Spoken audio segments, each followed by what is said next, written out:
mercy sees all.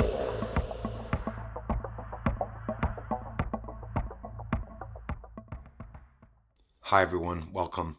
MoldavitesAbundance, capital M, capital A commercial, Etsy.com. This is a gift from one of my friends. He has an online shop. I do want you guys to go look at the shop. Those who are interested, just go take a look at it. Moldavites, it's impact glass. That's what we're looking at. So while I'm panning along here, we're taking a view of just a quick view. I will do a video and we'll look at that through a microscope and a whole bunch of things. Why am I talking about it? Well, what is a moldavite and how to identify a genuine moldavite? Unlike most gem materials, because you see, these stones are of quality. It's impact glass, a moldavite. It was formed during the impact of a meteor hitting the earth, becoming a meteorite. And get this, unlike most gem materials that grow slowly over time in a quiet underground environment, moldavite formed in a burst of heat, of energy. What impact produced by one of the most violent possible events, the impact of a large hypervelocity object with a planet, our Earth. The rock in the impact area was instantly vaporized by the heat of the impact, then immediately condensed into a molten liquid, and then almost immediately solidified into an amorphous glass.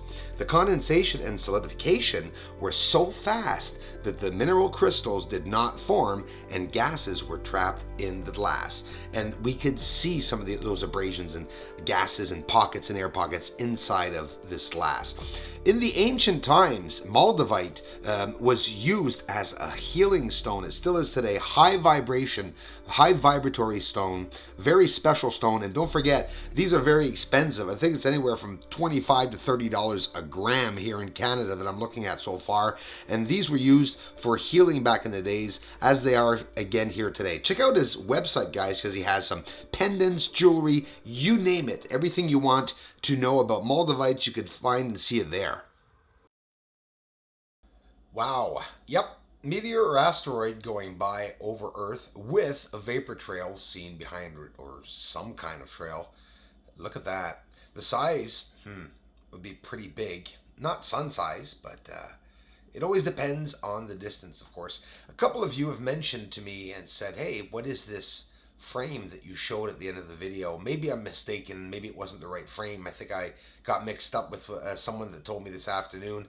But nonetheless, this is from that famous UFO that one of two UFOs that arrived to the east side of the moon, and for some reason was captured going under the veil. And when I say under the veil, you'd see this, some type of pocket or something forming over it. Could be just refraction of light. Either way, it's going to the surface, and you could see it's going into this thick fog, haze, dusts. I hate saying dusts. Even on the French channel, someone told me, Bruce, say fog, not dusts. I mean, it would have to be thick as hell to be able to be seen that thick. We're not talking about some, lint or dust.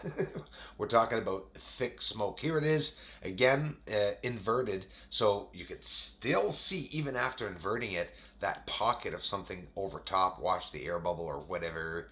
There it is. As it's descending, it's going to the surface, and it's going underneath the veil. I don't know what else to call it. Recent UFO finding, yes, in the smoke, haze, atmosphere on the surface. Could be debris also. It could be many things. They maybe are not all UFOs, but I call these my ghostly entities again as we see them. There's another one I'm going to show you guys really, really close of objects. Here it is, just with the exposure taken down. You'll see an object with its shadow on the surface as it's going by, and somebody said it could be refraction. Check it out. I show this on the French channel. Sometimes I show some really good stuff on the French channel. Don't want you guys to be jealous or anything, so I'm going to show you guys here. This is an amazing shot. You guys heard of Hubble? Well, this is my space telescope, and I call it Treble. Look at the color on the surface. Just amazing as we see this spectacular view here, panning around 360 degrees.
The theme on the surface of the moon are these lines.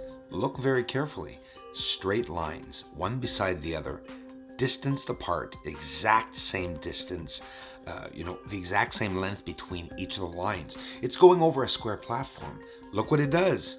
100 miles away, it's going downwards, over top and up and down, but always in a straight line, descending levels. Look at the lines and the entrance or hole underneath of it. These are constructed objects. They really look like they're constructed, without a doubt.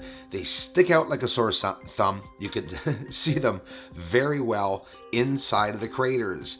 And, they're passed off as ejecta. Maybe some of what we're seeing could be ejecta, right? If they were craters. We don't even know if what we're looking at are craters. For me, either way, I really don't know if they're craters or not. This is Mare Serenitatis, Bereshit from Israel. Say it crashed just up on top here at the round part, right there where we see all those bridge-like objects. Lines, lines, and lines. And now we're going to see the color on the surface of Cassini crater. I showed this spot, but not quite this close. We're getting dangerously close here.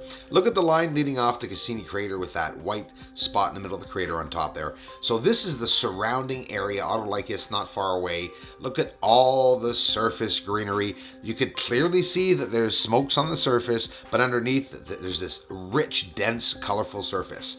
Now the north side, check it out. We're going to see some greenery, amazing close-up detail of the north side of the moon, and that blue line on top as we're panning across here. Check it out.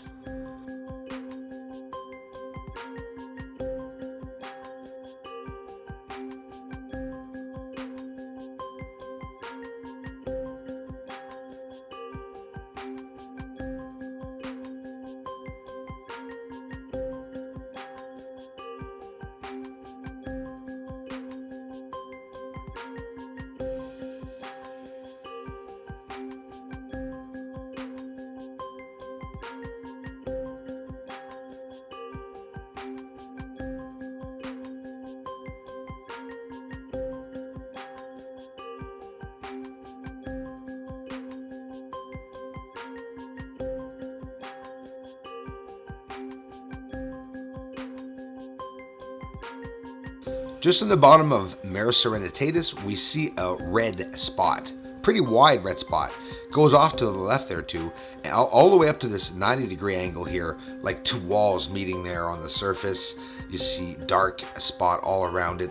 A lot of detail on the surface. We don't have to go very, very far, and it's right in front of our faces. It's just having to try to find and locate it. Watch this. These objects, it must be like 15, 20, 30 on the moon. It's symmetrical spots, if you want, that appear to be over top of certain areas. You can even see through them, like sort of screens, if you want, or veils or platforms, whatever they may be. Again, they look constructed. Not always apparent, but this time it really is. Underneath Plato Crater, all the browns there.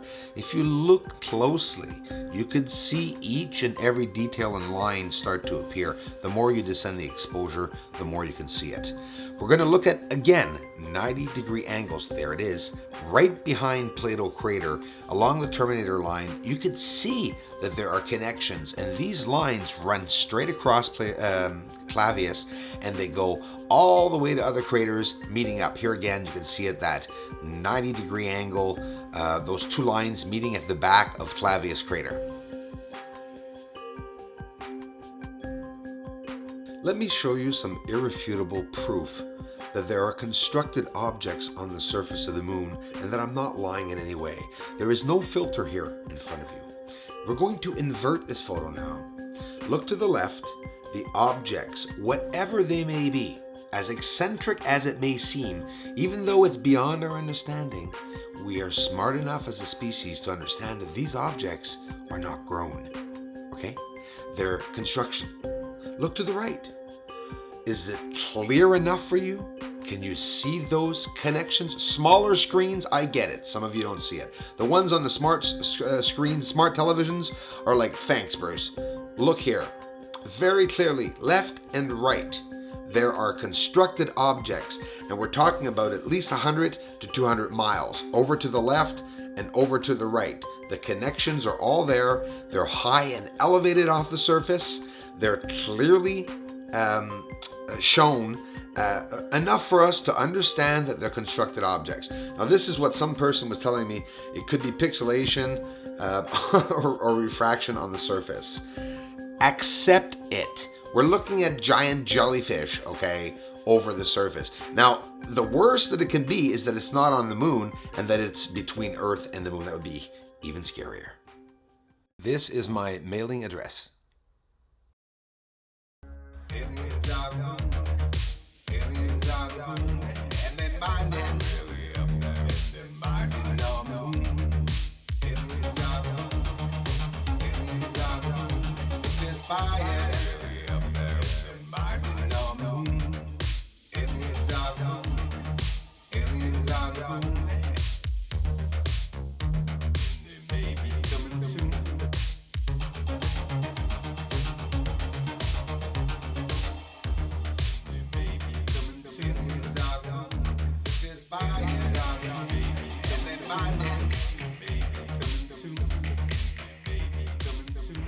This is Houston. Say again, please.